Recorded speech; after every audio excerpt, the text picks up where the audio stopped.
Nakaramdam ka na baing matinding pag-aalalang isang paulit-ulit na pakiramdam na may malaking bagay na mangyayari? Sinasabi ng Biblia ang mga panahon ng kaguluhan, ng mga pagsubok na susukat sa kahit pinakamatibay na pananampalataya. Paano kung sabihin ko sa iyo na si Jesucristo mismo ay naghayag ng isang tagdang panahon, isang propetikong bintana na bubukas bago ang Hulyo 15? Ito ay hindi lamang haka-haka, ito ay isang mensahe na ipinadala mula mismo sa puso ng langit, isang mensahe na magpapagulo sa iyong pag-unawa sa pananampalataya at maghahanda sa iyo para sa darating. Handa ka na bang marinig ito? Dahil ang matutuklasan mo ay maaring baguhin ang tagbo ng iyong walang hanggang kapalaran. Hindi ito tungkol sa takot, ito ay tungkol sa paghahanda. Ito ay tungkol sa pagpapalakas ng iyong pananampalataya kay Diyos at kay Jesucristo. Tinitiyak ang iyong lugar sa mga minakahan ng banal. Mag-subscribe na gayon at buksan natin ang mga lihim na inihayag. Magsisimula tayo sa hindi kapanipaniwalang karanasan malapit sa kamatayan ni David Ilian. Si David, isang lalaking may matatag na pananampalataya kay Diyos at kay Jesucristo, ay natagpuan ang kanyang sarili sa binggit ng kawalang hanggan.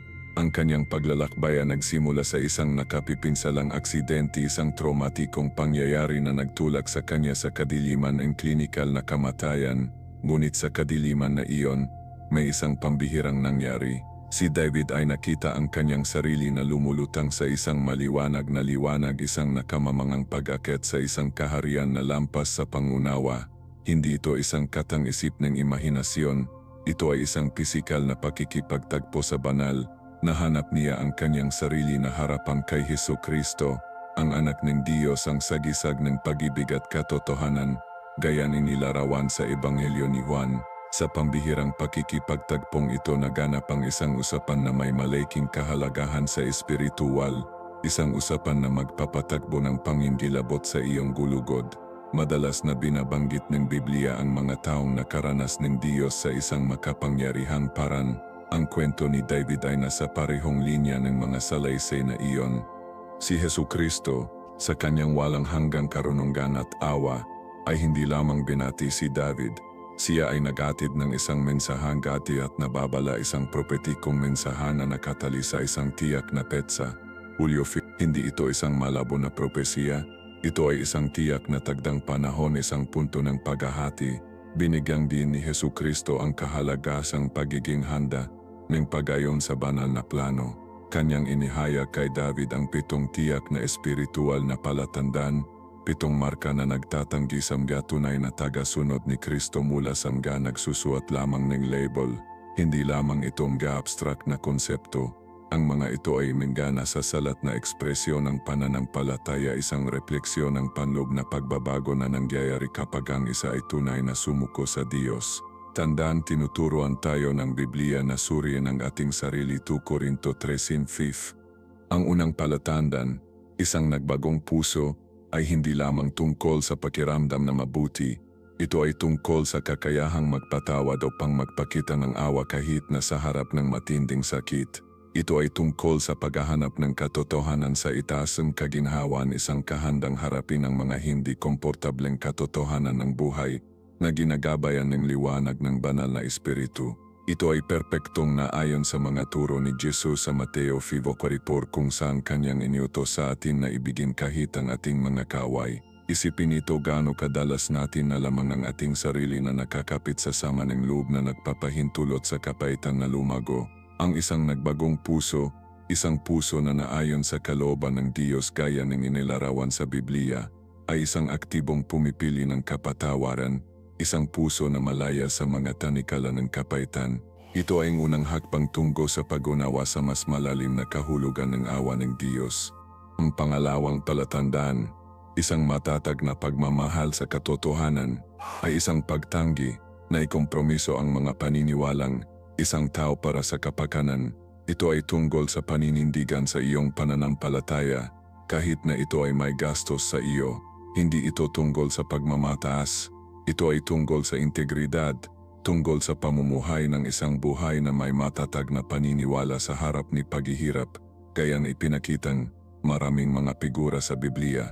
Isipin si Daniel, nananatiling tapat sa kanyang pananampalataya kahit na nahaharap sa longga ng mga leon. Daniel 6. Gaano kadalas natin kinokompromiso ang ating mga paniniwala para sa kapakanan ng pagtanggap sa lipunan o personal na pakinabang?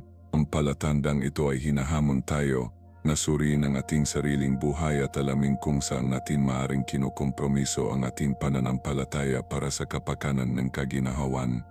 Ang ikatlong palatandaan, isang walang humpay na paghahanap sa kabanalan, ay isang patuloy na pagsusumikap para sa espiritual na paglaki, isang pangaraaro na pangako na maging higit na katulad ni Kristo.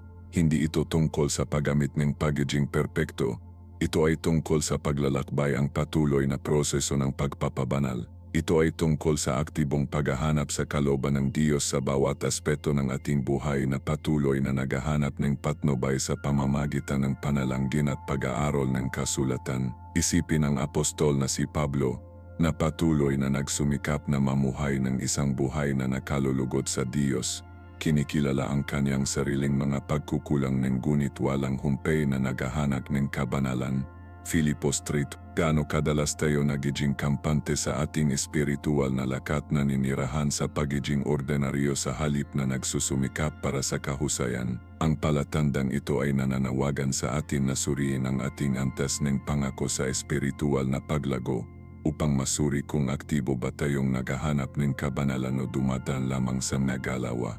Ang ikaapat na palatandang, isang malalim na pakikiramay sa iba, ay isang panlabas na ekspresyon ng panloob na pagbabago na nangyayari kapag ang isa ay tunay na sumuko sa Diyos. Ito ay tungkol sa pagbabakitan, kabaitan, pakikiramay at pag-unawa sa mga nasa paligid natin, anumang ang kanilang pinagmulan o paniniwala. Si Jesus mismo ay nagpakitang pakikiramay na ito, na naglilingkod sa mga may sakit, mahirap at mga marginalized. Gaano kadalas natin na lamang ang ating sarili na hinahatulan ng iba, na nagpapahintulot sa pagtatangi at pagkiling na maulap ang ating pag-atol? Ang palatandang ito ay hinahamon tayo na magpakitang awa at pakikiramay sa bawat isa na ating nakakasalamuha, na nagpapakitang pag-ibig ni Kristo sa ating mga kilos. Hindi lamang ito tungkol sa pagkawa sa iba, ito ay tungkol sa aktibong paghahanap ng mga paganang kanilang paghihirap at magbigay sa kanilang kaginahawahan. Ang ikalimang palatandaan, isang matatag na pananampalataya sa harap ng paghihirap, ay isang patutu sa kapangyarihan ng awa ng Diyos sa ating buhay. Ito ay tungkol sa pagtitiwala sa plano ng Diyos, kahit na ang mga bagay ay hindi umayon sa ating inaasahan. Ito ay tungkol sa pagpamatili ng pag-aasa at pagtitiyaga sa gitna ng mga pagsubok at paghihirap. Isa lang alang si Job na ang pananampalataya ay nanatiling hindi natitinag kahit na matapos ang matinding pagkawala at paghihirap. Job 1:2. Gaano kadalas natin pinapaga ang pag-aalinlangan at takot na ubusin tayo kapag naharap sa mga hamon? Ang palatandang ito ay nananawagan sa atin na magkaroon ng mas malalim na pagtitiwala sa soberanya ng Diyos upang maniwala na Kanyang pinag-isa ang lahat ng bagay para sa ating ikabubuti kahit na hindi natin ito nakikita. Roma 8:28. Nang ikanim na palatandaan, isang kaundan na patawarin ang mga nakasakit sa atin ay marahil ang pinakamahirap sa lahat. Ito ay nangangailangan isang antas na kapakumbabaan at pagpabaya na maaring mahirap makamit. Gayon pa man, ang kapatawaran ay hindi tungkol sa pagpapahintulot sa mga kilos ng iba.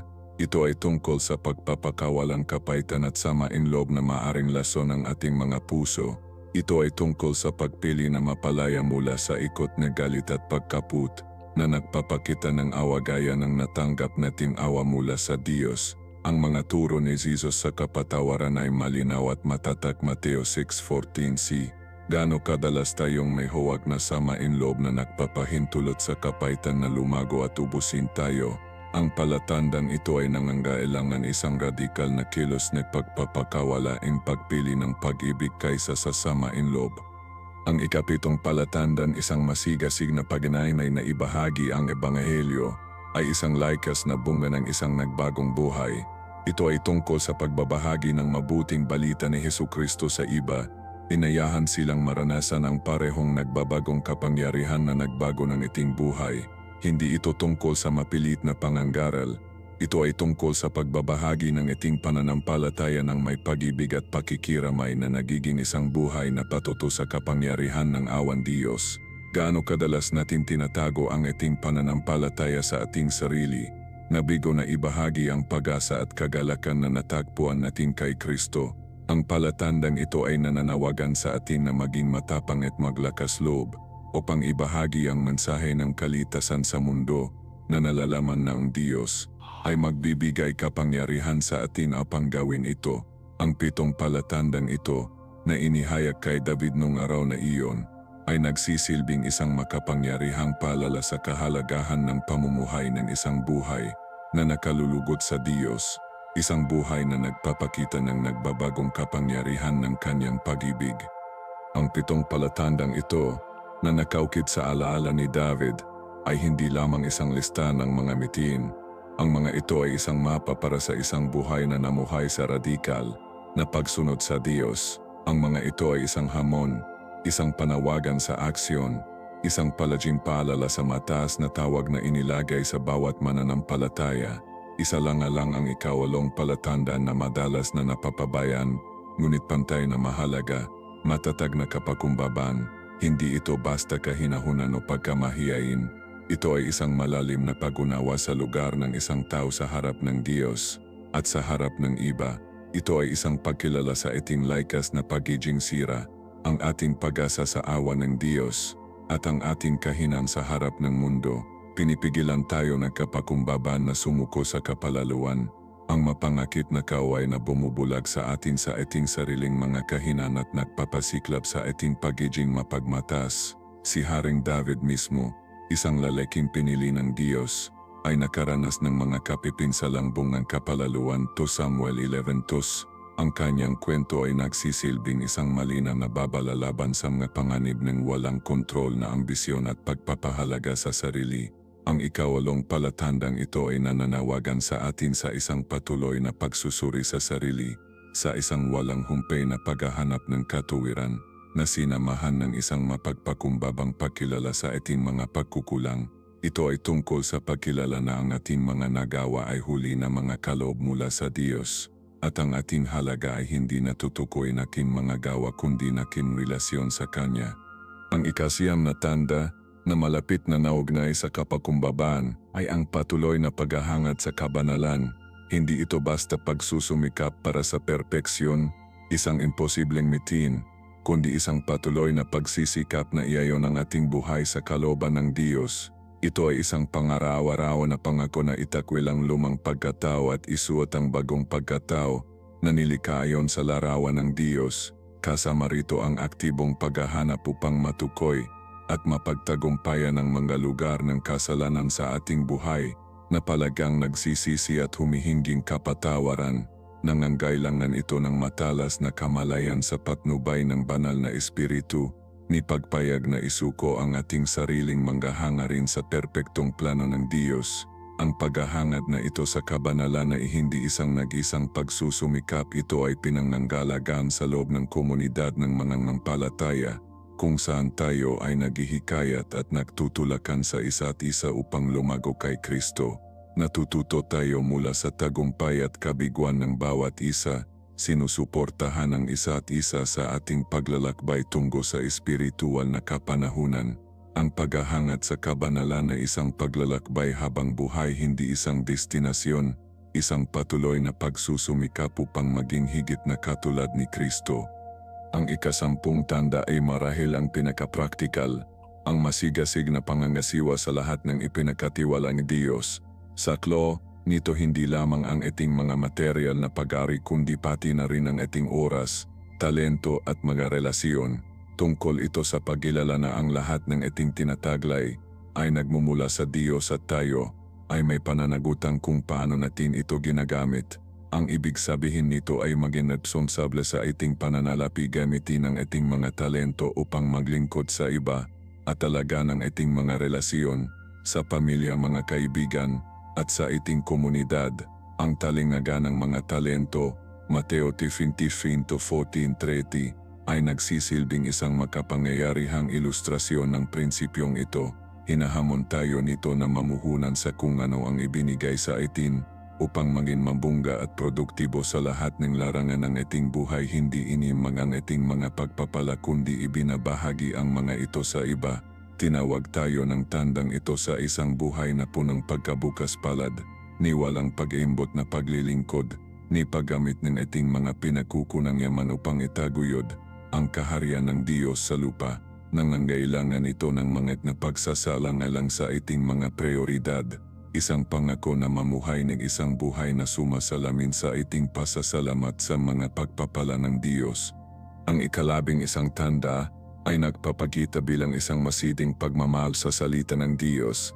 Hindi ito basta isang casual na pagbabasa, kundi isang malalim at nananatili na pagkikipag-ugnayan sa kasulatan, isang pang-araw-araw na pagkikipag-isa sa banal na may akta. Kasama rito ang may panalangin pagninilay-nilay na nagpapahintulot sa banal na espiritu na maliwanagan ang teksto at ilapat ang mga katotohanan nito sa ating buhay. Dapat nating pagsikapan na maunawa ng konteksto, ang makasaysayang pinagmulan, at ang mga implikasyon ng teolohiya ng banal na kasulatan na nakahangat na maunawa ng pangkalahatang salaysay ng planong pagtubos ni Diyos. Ang pagmamahal na ito sa salita ng Diyos ay natural na hahantong sa isang mas malalim na pag-unawa sa kanyang pagkatao, sa kanyang mga layunin, at sa kanyang walang pagbabagong pag-ibig sa sangkatauhan. Hugis nito ang ating pananaw sa mundo na nakaka-impluensya sa ating mga desisyon, ating mga relasyon at ang ating pakikipag-ugnayan sa mundo sa ating paligid. Ang regular na pag-aral ng Biblia na sinamahan ng may panalangin pagninilay-nilay ay nagiging isang pinagmumulan ng espiritual na pampalusog, patnubay at lakas na nagbibigay kakayahan sa atin na harapin ang mga hamon ng buhay na may karunungan at pagkilatis. Ang deklarasyon ng salmista, "Ang iyong salita ay ilawan sa aking mga paa at liwanag sa aking landas," sa Witalawin 19 ang mga tinamanggaling na iyong magkenda na naglalarawan sa nagbabagong kapangyarihan ng pakikipag-ugnayan sa salita ng Diyos. Ang ikalabing dalawang tanda ay nilalarawan sa isang patuloy na buhay ng panalangin. Hindi ito basta isang pagbikas ng mga kaukit na panalangin, kundi isang tunay, taos-pusong pakikipag-usap sa Diyos, isang palagang pakikipag-isa sa ating Ama sa Langit.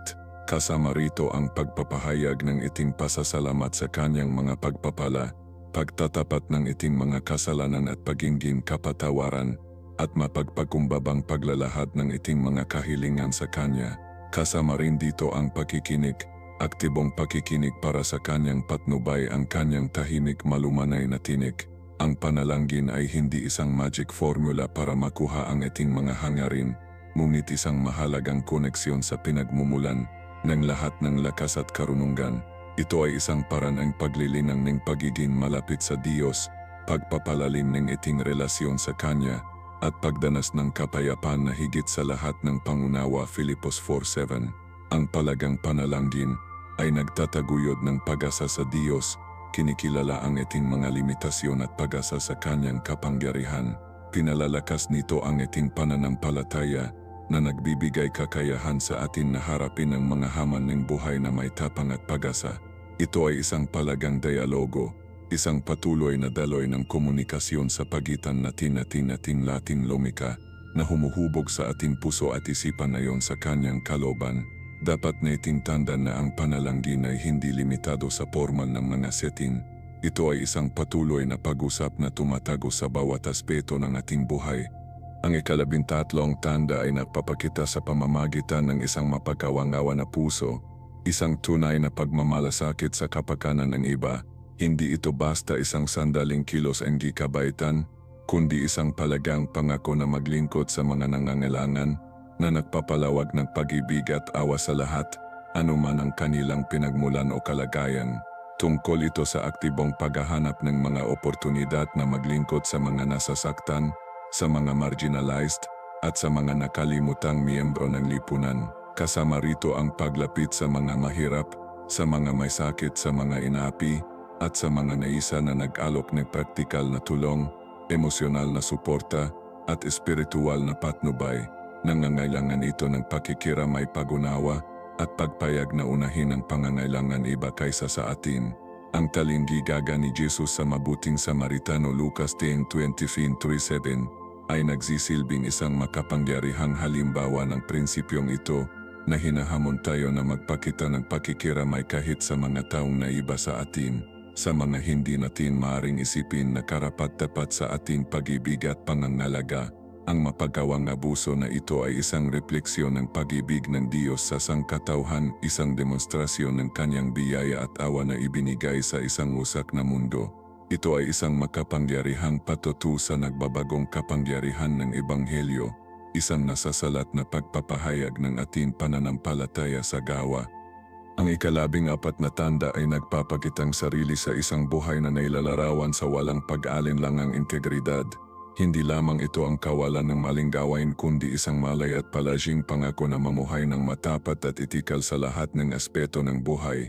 Kasama rito ang pagpapanatili ng moral na pagkakapari-pareho kahit na nahaharap sa tukso o presyon na ikompromiso ang ating mga halaga. Ang walang pag-alinlangang integridad na ito ay umabot sa ating mga relasyon, ating trabaho, ating pananalapi at bawat larangan ng ating pag-iral. Tungkol ito sa pagilos ng may transparency at pananagutan, pagiging matapat sa ating mga salita at kilos, at pagtanggi na makisali sa anumang uri ng panlilinlang o kawalan ng katapatan. Ito ay isang buhay na namumuhay sa liwanag kung saan ang ating mga kilos ay naayon sa ating mga paniniwala at ang ating mga salita ay sumasalamin sa ating mga intensyon. Ang kawikaan, ang inyong o ay maging o at ang inyong hindi ay maging hindi, Mateo 5:37 ay perpektong naglalamang ng prinsipyong ito. Nangangailangan itong isang matatag na pangako sa katuwiran, isang pagtanggi na paikli ng mga sulok o ikompromiso ang ating mga prinsipyo para sa personal na pakinabang o kaginawaan. Ito ay isang buhay na nagbibigay inspirasyon sa tuwala at paggalang na nagtatayong malakas at malusog na mga relasyon batay sa mutual na katapatan at pagiging maasahan. Ang isang individual na namumuhay na may walang pag-aalinlangang integridad ay nagiging isang tangla ng liwanag, isang kumikinang na halimbawa ng katapatan at pagiging maasahan. Diyos sa isang mundo na madalas na nailalarawan sa panlilinlang at moral na paggalito. Ang kanilang buhay ay nagiging isang makapangyarihang patutu sa nagbabagong kapangyarihan ng pamumuhay ng isang buhay na naasa kalooban ng Diyos, na nagpapakitang kagandahan at lakas na nagmumula sa pagsunod sa pinakamatas na pamantayan ng etika. Ang ika-15 tanda ay pinatunayan ng isang espiritu ng kapakumbabaan. Hindi ito basta pagkamahiyain o pagpapababa sa sarili, kundi isang malalim na pagkilala sa ating pag-aasa sa Diyos at sa ating mga limitasyon bilang mga tao. Kasama rito ang pagkilala sa ating mga kapintasan at mga pagkukulang ng walang pagkondena sa sarili, at pagkilala sa mga kontribusyon at talento ng iba. Ang kapakumbabaan ay hindi tungkol sa pag-isip ng mas mababa sa ating sarili, kundi sa pag-isip ng mas kaunti sa ating sarili. Kasama rito ang pagpayag na matuto mula sa iba, na aminin kapag tayo ay mali at humingi ng patnubay at karunungan mula sa mga mas may karanasan o mas nakakaalam. Ito ay isang postura ng pagtanggap, isang pagpayag na iwasto at lumago. Ang talingnagan ng talento, Mateo 20:30, ay naglalarawan sa kahalagahan ng kapakumbabaan sa paggamit ng ating mga kaloob para sa kaluwalhatian ng Diyos, na kinikilala ng ang lahat ng ating tinataglay ay isang kaloob mula sa Kanya. Ang isang mapagpakumbabang puso ay isang matabang lupa para sa espiritual na paglaki, na nagpapahintulot sa Diyos na malayang gumana sa ating buhay at hubugin tayo sa larawan ng Kanyang anak. Pinapalakas nito ang malulusog na relasyon, na nagtataguyod ng mutual na paggalang at pag-unawa. Ang kapakumbabaan ay hindi kahinaan, kundi lakas. Ito ang pundasyong kung saan nabubuo ang tunay na espiritual na kapanahunan.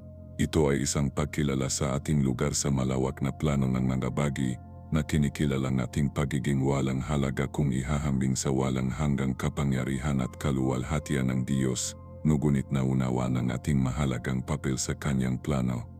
Ang ika-16 na tanda ay nagpapakita bilang isang patuloy na paghahangad sa kahusayan. Hindi ito tungkol sa pagsusumikap para sa perpeksyon, isang di matatamang mitiin, kundi sa isang pangako na gawin ang ating makakaya sa lahat ng ating ginagawa. Ito ay tungkol sa paglapit sa ating mga gawain ng may pagsisikap, katumpakan, at dedikasyon sa kalidad, anuman ang laki o kahalagahan ng gawain. Ang paghahangad na ito ng kahusayan ay nagmumula sa isang malalim na paggalang sa Diyos at isang pagnanais na paranggalan siya sa lahat ng ating ginagawa. Ito ay isang refleksyon ng ating pag-unawa na tayo ay mga katiwala ng Kanyang mga kaloob at talento at tayo ay tinawag na gamitin ang mga ito ng matalino at mabungga. Isipin ang isang mga gawa na maingat na gumagawa ng isang piraso ng muebles, hindi lamang upang matugunan ang isang orer kundi upang lumikan ng isang bagay na maganda at matibay na sumasalamin sa kanyang kasanayan at dedikasyon. O ang musikero na walang suang nagsasanay upang mapabuti ang isang piraso ng musika, nagsusumikap para sa isang pagtatanghal na mangangakanda at magbibigay inspirasyon. Ang pangakong ito sa kahusayan ay hindi hinihimok ng ego o ng pangangailangan para sa panlabas na pagpapatunay kundi isang panloob na pagnanais na makamit ang pinakamatas na posibleng pamantayan. Ito ay isang refleksyon ng ating likas na halaga at dignidad bilang mga anak ng Diyos. Ito ay isang pagpapahayag ng ating pasasalamat para sa mga oportunidad na ibinigay sa atin at isang pagkilala sa potensyal sa loob ng bawat isa sa atin. Ang paghahangat ng kahusayan ay hindi limitado sa ating mga profesional na buhay, umaabot ito sa ating personal na mga relasyon, sa ating espiritual na paglaki at sa bawat aspeto ng ating pag-iral. Ito ay tungkol sa patuloy na pagsusumikap na maging mas mabuti upang matuto at lumago at upang iwanan ang mundo na medyo mas mabuti kaysa sa ating natagpuan. Ang walang humpay na paghahangat na ito ay sumasalamin sa walang suang gaway ng Diyos sa paglikha at pagtubos. Ito ay nagpapahiwatig ng Kanyang patuloy na pag-ibig at walang hanggang biyaya. Ito ay isang pangako sa patuloy na pagpapabuti, isang panghabang buhay na paglalakbay ng pagpipino at paglago. Ito ay isang patutu sa paniniwala na kahit ang pinakamaliit na gaway ng kung gagawin ng may kahusayan ay makapagdadalang kaluwalhatian sa Diyos. 17, makikita natin ang katibayan sa isang buhay na nailalarawan sa pakikiramay at empatiya. Ito ay higit pa sa simpleng pakikiramay, ito ay nagsasangkot ng isang malalim na pag-unawa at pagbabahagi ng nadamdamin at karanasan ng iba. Ito ay isang pagpayag na ilagay ang ating sarili sa sapatos ng iba upang makita ang mundo sa pamamagitan ng kanilang mga mata at upang tumugon ng may kabaitan at pag-unawa. Ito ay tungkol sa pagpapalawag ng biyaya, kapatawaran at suporta sa mga nahirapan na numan ang kanilang pinagmulan o kalagayan. Ang talinggaga ng mabuting Samaritano, Lucas 10:23 na ay nagsisilbing isang makapangyarihang halimbawa ng ganitong mapagkawanggawa na tugon na nagbibigay diin sa kahalagahan ng pagpatalawag ng pag-ibig at awa kahit sa mga itinuturing na iting mga kaway o mga tagalabas. Ang pakikiramay ay hindi lamang isang damdamin, kundi isang malaitaw na pagpipilian na kumilos ng may kabaitan at empatiya. Ito ay isang pangako na mapaganang pagdurusa at isulong ang kagaling ng iba sa isang mundo na kadalasang nailalarawan sa kawalang malasakit at kalupitan. Ng pakikiramay ay nagiging isang tanglong ng pag-asa, isang makapangyarihang puwersa para sa pagpapagaling at pakikipagkasundo. Ito ay isang pagkilala sa ating magkakaunay na pagkatao, isang paalala na tayo ay lahat magkakaunay at tayo ay lahat may pananagutan na mag-alaga sa isa't isa. Kasama rito ang aktibong paghahanap ng mga oportunidad at ang paglingkuran ng iba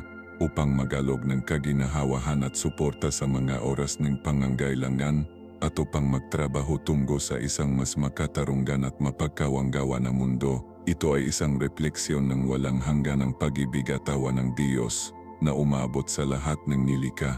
Ang pusong ito na puno ng pakikiramay ay kinikilala ang likas na dignidad ng bawat tao, anuman ang kanilang mga kapintasan o pagkukulang. Ito ay isang makapangyarihang panlunas sa pagiging makasarili at paghihiwalay na kadalasang sumasalot sa modernong lipunan. 18, ang isang buhay na ginugol ng may matatag na integridad ay isang patutu sa likas na kabutihan sa loob natin. Ang integridad ay hindi lamang tungkol sa pag-iwas sa mga ilegal o di-ethical na aksyon. Ito ay tungkol sa pag-ayon ng ating mga inisip, salita, at mga kilos sa ating minggahalaga at paniniwala. Ito ay tungkol sa pagiging matapat at tapat sa lahat ng ating pakikitungo, kahit na mahirap o hindi kombenyente. Ito ay tungkol sa pagpapanatili ng ating moral na kompas, kahit na nahaharap sa presyon o tukso. Nangangahulugan ito ng pagtupat sa ating mga pangako, pagtupat sa ating mga obligasyon, at pagtanggap ng nagutan sa ating mga kilos. Ang isang taong may integridad ay isang taong mapagkakatiwalaan, isang taong ang salita ay kanyang pangako, ang walang pag-aalinlang ng pangakong ito sa katotohanan at katapatan ay sumasalamin sa katanggihan ni Diyos na siyang sugdulang sagisag ng katotohanan at katuwiran. Siya ay isang Diyos na hindi maaaring magsinungaling. Tito 2, at ang kanyang katapatan ay isang palaging pinagmumulan ng kaginawahan at lakas. Ang pamumuhay ng may integridad ay isang makapangyarihang patutu sa nagbabagong kapangyarihan ng pananampalataya na nagpapakita ng nasasalat na epekto ng isang buhay na namumuhay ayon sa mga prinsipyo ng Diyos. Ito ay nagtatayo ng tiwala at nagpapalakas ng mga relasyon na nagtataguyod ng isang pakiramdam ng komunidad at paggalang sa isa't isa. Sa isang mundo na kadalasang nilalarawan sa panlilinlang at kawalan ng katapatan, ang integridad ay nakatayo bilang isang tanglang pag-asa, isang patutu sa nagtatagal na kapangyarihan ng katotohanan at katuwiran. Ito ay isang pundasyon ng isang makatarunggan at pantay na lipunan na nag-ambag sa isang mundo kung saan ang tiwala at kooperasyon ay maaaring umunlad. Ito ay isang kaloob na ating minggalog sa iba, isang demonstrasyon ng ating pangbuko na mamuhay ng isang buhay na karapat-dapat sa ating tawag. 11, ang paghahangad ng kaalaman at pag-unawa ay isang mahalagang aspeto ng isang buhay na kalugod-lugod sa Diyos. Ang ating lumika ay isang Diyos ng kaalaman at karunungan, at kanyang inaanyayahan tayo na makilahok sa kanyang patuloy na gawain ng pagtuklas at pag-unawa. Ang paghahangad na ito ay umabot lampas sa akumulasyon ng mga katotohanan at numero. Ito ay nagsasangkot ng paglilinang ng pagmamahal sa pag-aral, isang uha sa kaalaman, at isang pagpayag na makisali sa magkakaibang pananaw. Ito ay nagsasangkot ng isang pangako sa panghabang buhay na pag-aral, isang pagkilala na mayroong palaging higit pang matututuhan, higit pang maunawaan, higit pang matutuklasan. Ang paghahangad na ito ng kaalaman ay nagpapahintulot sa atin na pahalagahan ng pagiging komplikado at kagandahan ng nilikan Diyos upang mamangasa mga masalimuot na gawain ng sansinukob, at upang maunawa ng malalim na katotohanan na inihayag sa kanyang salita. Pinagbibigyan tayo nito upang malutas ang mga problema, upang makabago at upang magamag sa pagpapabuti at punan. Pinaghahanda tayo nito upang makisali sa makabuluhang dialogo, upang magtayo ng gatuloy sa mga pagkakahati, at upang itaguyod ang pag-unawa at kooperasyon. Ito ay isang pagkilala sa likas na dignidad ng lahat ng kaalaman at ang kahalagahan ng paghahanap ng katotohanan saan man ito matatagpuan. Ang paghahangad ng kaalaman ay hindi lamang isang intelektual na ehersisyo. Ito ay isang espiritual na paglalakbay, isang paghahanap para sa karunungan at pag-unawa na nagdadala sa atin ng mas malapit sa Diyos at sa isa't isa. Ito ay isang refleksyon ng ating panyanais na lumago sa karunungan at biyaya upang palalimin ang ating pag-unawa sa ating sarili, sa mundo sa ating paligid, at sa mga banal na misteryo na nasa likod ng ating pagkaunawa. Ang patuloy na paghahanap na ito ay sumasalamin sa walang katapusang paghahanap ng karunungan, Diyos mismo, na patuloy na nagbubukas sa sansinukob at sa buhay ng mga namahanap sa Kanya. 12, ang pag-asasagawa ng kapatawaran ay isang kailangan na elemento ng isang buhay na nagpaparangal sa Diyos. Siya ay isang Diyos ng walang hanggan ng awa at pakikiramay na nagpapalawag ng kapatawaran sa mga nagsisisi at bumabalik sa Kanya. Ang banal na halimbawang ito ay nagsisilbing modelo para sa ating sariling buhay na hinihikayat tayo na magpalawag ng biyaya at pag-unawa sa iba kahit na nasaktan nila tayo. Ang kapatawaran ay hindi pagpapahintulot sa mga nakakapinsalang kilos, kundi isang malaitaw na desisyon na palayan ng sama ng loob at kapaitan na pinalalaya ng ating sarili mula sa pasanin ng galit at pinapayagan ng paggaling na magsimula. Ito ay nangangailang ng kapakumbabaan, empatiya, at isang pagpayag na tumingin lampas sa mga kilos ng iba sa pinagbabatayan na sakit at mga pakikibaka na maaring nagtulak sa kanilang pag-uugali. Ang pagpapatawad sa iba ay hindi laging madali, Madalas itong nangangailang ng tapang pagtitiis at isang malalim na pag-asa sa lakas at biyaya ng Diyos. Maaring kasangkot dito ang pagharap sa mga mahirap na emosyon, pagkilala sa ating sariling mga pagkukulang, at paghahanap ng pakikipagkasundo kung posible. Ang mga pakinabang ng kapatawaran ay umaabot ng malayo sa individual, pinapalakas nito ang mga relasyon, nagtataguyod ng kapayapaan at nanggambag sa isang mas maayos na lipunan. Pinaghihiwalay nito ang mga hadlang ng sama ng loob at lumilikan ng espasyo para sa pag-unawa at pakikipagkasundo.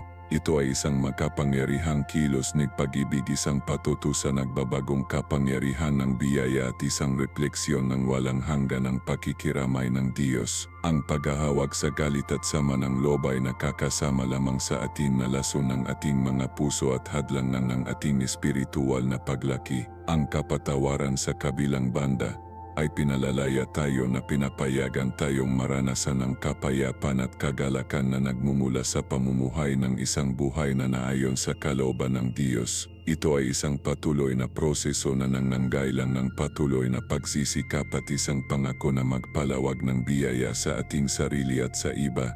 Ika-21 ang paglilenang ng pakikiramay at empatiya ay isang mahalagang aspeto ng pamumuhay na nakalulugot sa Diyos. Ang ating lumikha ay Diyos na may walang hanggang awa, na nagmamalasakit ng lubos sa kanyang nilikha at nagbibigay ng kanyang pag-ibig sa lahat, anumang ang kanilang pinagmulan o kalagayan. Ang banal na halimbawang ito ay tumatawag sa atin upang linangin ang pakikiramay sa ating sariling buhay upang magpakita, kabaitan at pangunawa sa mga nagdurusa, at upang sikaping mapagaan ang sakit at paghihirap ng iba. Kasama sa pakikiramay ang pagilala sa likas na dignidad at halaga ng bawat individual, anumang ang kanilang mga kapintasan o kakulangan. Nangangailangan ito ng paglalagay ng ating sarili sa kalagayan ng iba, paghahangad na maunawa ng kanilang pananaw at karanasan, at pagtugon ng may empatiya at pagmamalasakit.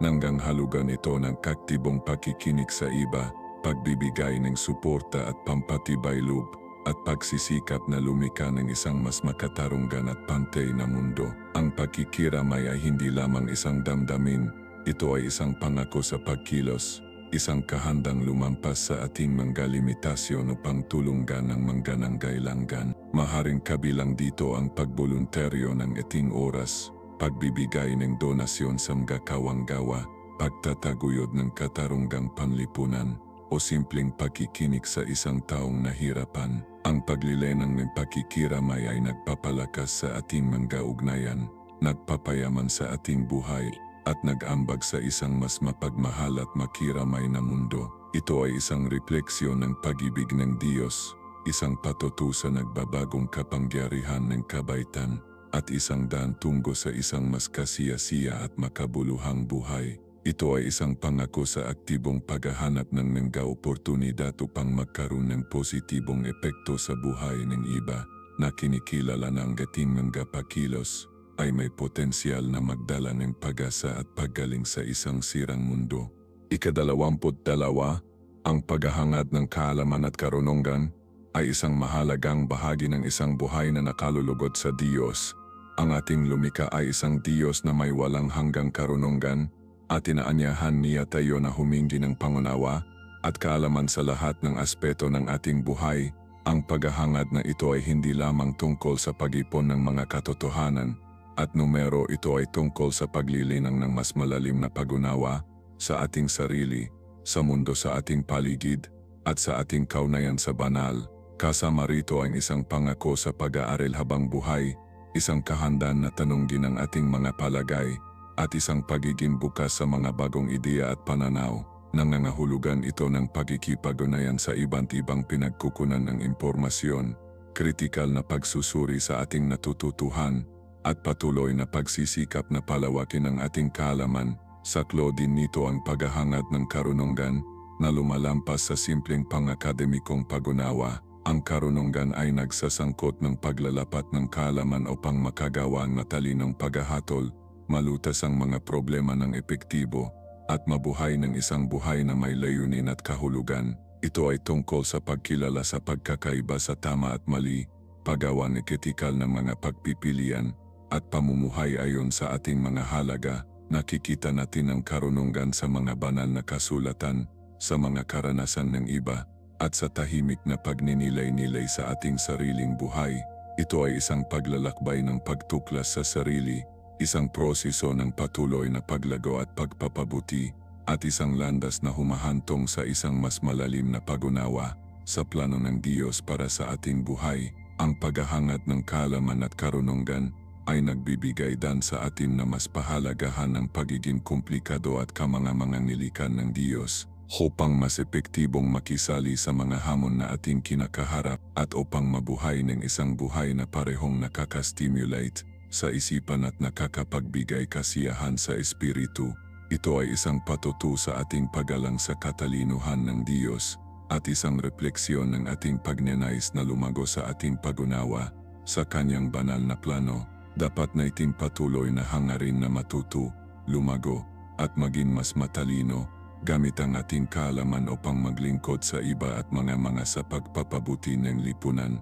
Ang patuloy na paghahangad na ito ng karunungan ay isang landas tungo sa isang mas kasiya-siya at makabuluhang buhay na nakalulugod sa Diyos. Kasama rito ang paghahanap ng payo mula sa matatalinong tagapayo, pagbabasa ng mga nakakainganyong libro, at maingat na pagninilay-nilay sa ating mga karanasan. Ito ay isang paglalakbay na hindi kailanman tunay na nagtatapos, isang pangabang buhay na paghahangad ng mas malalim na pag-unawa, at isang pangako sa paglaki sa ating karunungan at kaalaman sa buong buhay natin. Ito ay isang patuloy na proseso ng pag-aaral at pagninilay-nilay, isang paglalakbay ng pagtuklas sa sarili at espiritual na paglago. Ika-23, ang paglilinang ng malakas at makabuluhang mga ugnayan ay napakahalaga. Dinisenyo tayo ng Diyos para sa koneksyon, para sa komunidad, para sa mayamang tapestry ng pakikipag-ugnayan ng tao. Ang mga ugnayang ito na pinangangalaga ng mga pag-inag at intensyon ay nagbibigay ng suporta, pampatibay loob, at isang pakiramdam ng pag-aari. Hindi lamang sila mga pakikipag-ugnayan sa lipunan. Mahalaga ang mga ito para sa ating espiritual at emosyonal na kagalingan. Isipin ang malalim na epekto ng isang sumusuporta sa pamilya, isang malapit na bilog ng mga kaibigan, o isang tagapayo na gumagabay at nagbibigay inspirasyon. Ang mga ugnayang ito ay nag-aalok ng isang litas na espasyo para sa kahinaan, isang plataporma para sa pagbabahagi ng mga kagalakan at kalungkutan, at isang pinagmumulan ng lakas sa panahon ng mga hamon. Ang pamumuhunan sa mga koneksyon na ito ay mga pagsisikap, empatiya, at isang kahandaan na maging naroon at nakikibahagi. Nangangahulugan ito ng aktibong pakikinig, pagbibigay ng tunay na suporta, at pagpapakita ng biyaya at kapatawaran. Ito ay tungkol sa pagdiriwang ng tagumpay ng bawat isa at pag-aalok ng kaginhawahan sa panahon ng paghihirap.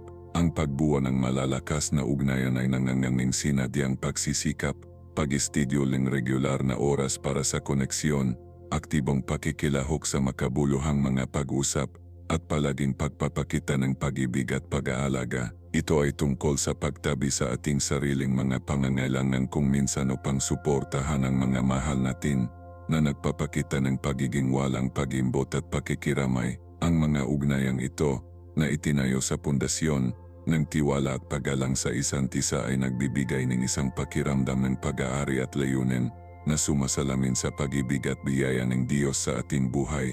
Ang mga ito ay isang pinagmumulan ng lakas, pagtitiis at kagalakan. Bukod pa rito ang pagpapakita ng kabaitan at pakikiramay sa mga nasa labas ng ating agarang mga bilog, kahit na mga estranghero, ay sumasalamin sa pag-ibiging Diyos. Ang isang simpleng kilos ng kabaitan, isang nakikinig na tainga, o isang tumutulong na kamay ay maaaring gumawa ng malalim na pagkakaiba sa buhay ng isang tao. Ang mga gawain ng ito ng paglilingkod, gaano mang kalit, ay isang makapangyarihang patutu sa ating pananampalataya na sumasalamin sa pag-ibig at pakikiramay na ibinibigay ng Diyos sa buong sangkatauhan. Sa paglilinang ng makabuluhang mga ugnayan at pagpapakita ng kabaitan, hindi lamang natin pinayamang ang buhay ng iba kundi pati na rin ang ating sarili. Ang kagalakan at katuparan na nangmumula sa tunay na koneksyon ay hindi masusukat. Ito ay isang patutu sa kapangyarihan ng koneksyon ng tao, isang refleksyon ng disenyo ng Diyos para sa komunidad, at isang landas tungo sa isang buhay na namumuhay ayon sa kanyang kalooban, ang kayamanan ng koneksyon ng tao, ang mga pagpapala ng pagkakaibigan at pamilya, at ang katuparan ng paglilingkod sa iba ay lahat ng mahalagang bahagi ng isang buhay na nakaloogot sa Diyos.